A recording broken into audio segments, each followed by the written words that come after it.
The theme of this pastoral year 2020-2021 is You Are My Witnesses. The section 3 of the pastoral letter mentions the various areas where we can be witnesses of Christ.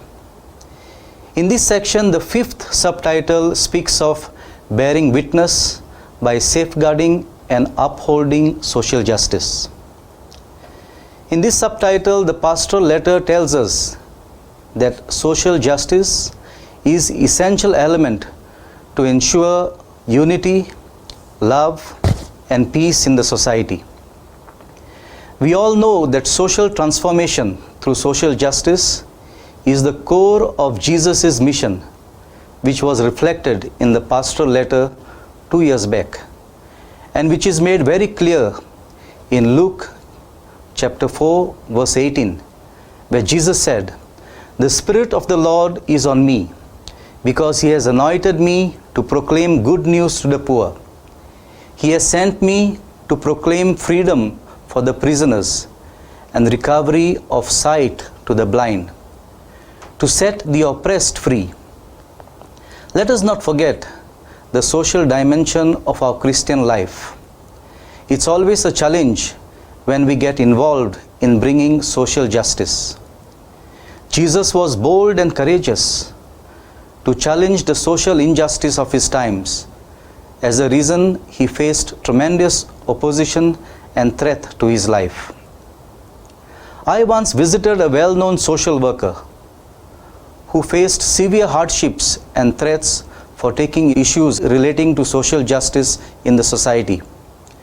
When I asked him from where his strength to continuously fight for justice amidst facing so much of threats and difficulties comes, he replied by asking me, "Which type of trees do children stone?" What do you think? Which type of trees do children stone? Correct. I told him that same thing, that children only stone fruit-bearing trees. So he said, likewise, whenever we get involved in the society and especially work towards social justice, we are like fruit-bearing trees.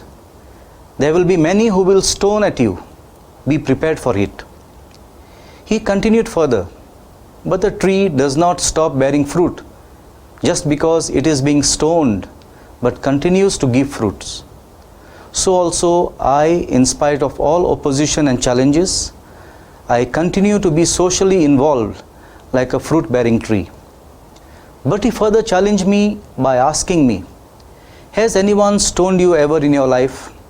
And if no one has stoned you, then you should think that you are a tree that has not yet borne fruits, that challenges the injustice in the society."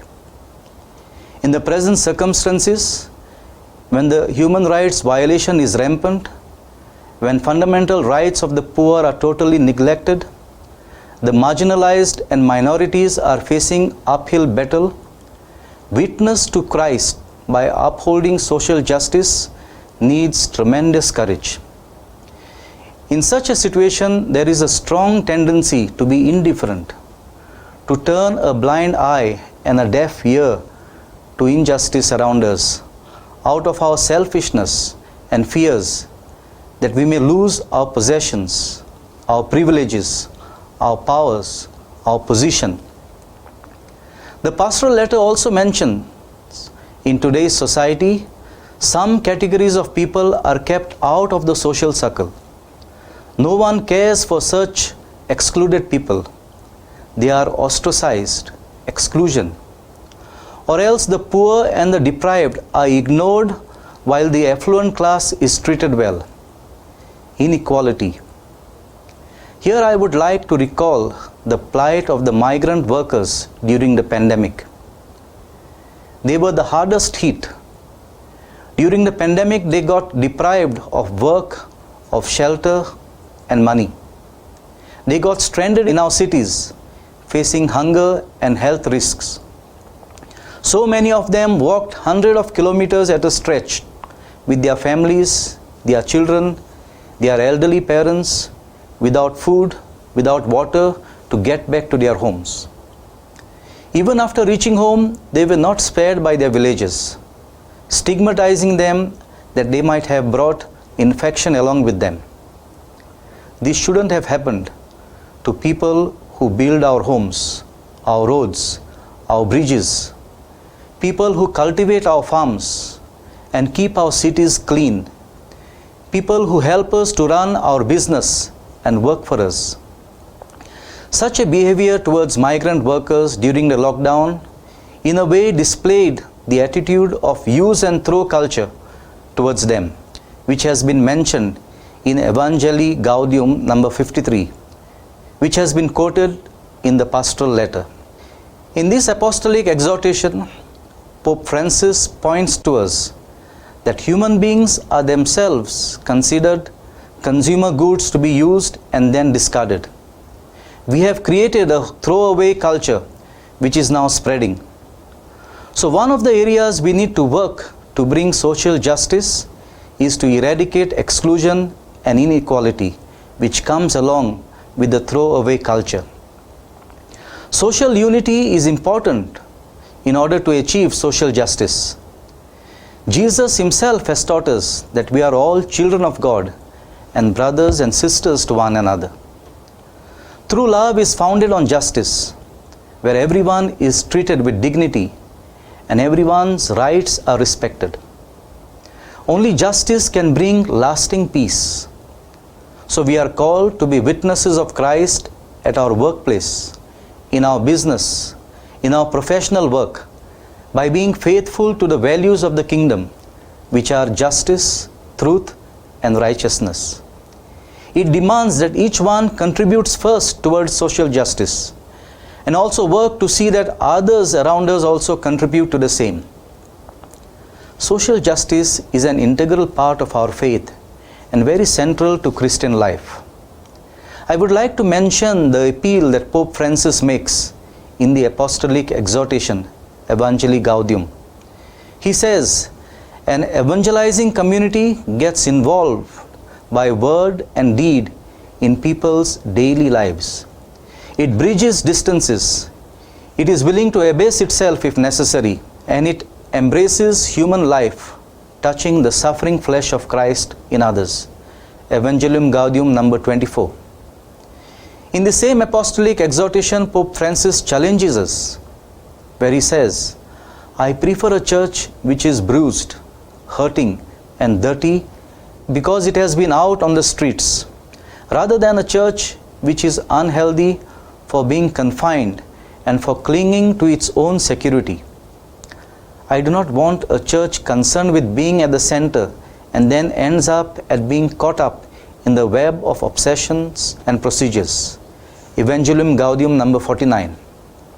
Caritas Goa, Council for Social Justice and Peace, and Center for Responsible Tourism have been carrying the social apostolate of the Archdiocese through social welfare and through social action. During the lockdown due to COVID-19, Caritas Goa, through its projects, especially Childline and Center for Deafblind, has reached out to many migrants, workers, supplying them groceries and other essentials. Likewise, so many religious congregations, parish communities, diocesan bodies and institutions, other groups of civil society, and also people in their individual capacity have supported the migrants and the poor during the lockdown in a big way. This work will have to be continued because the situation of financial difficulties among people continues and is increasing, as many people have lost their jobs and their livelihood. The Council for Social Justice and Peace is involved to facilitate the parishes to work towards social justice. Forming social action forums in each parish helps in carrying this work in an organized and sustained manner. Those parishes that have organized themselves into such social action groups have been able to deepen their knowledge and understanding of the social teachings of the Church and also work towards social justice in their own villages with an impact. It is very important that all of us be alert, responsible, and well-informed citizens. Our work in social justice and social action will be effective when we organize ourselves and share the work and responsibilities. We also need to learn and reflect together in our society with the guidance and the inspiration taken from the social teachings of the Church. In order to make our witnessing in safeguarding and upholding social justice, let us be proactive and get involved in the society. Let us work towards establishing the Social Action Forum in our parishes, which will enable us to collectively contribute towards social justice. And through formation in the social teachings of the Church, let our prophetic role emerge from strong convictions.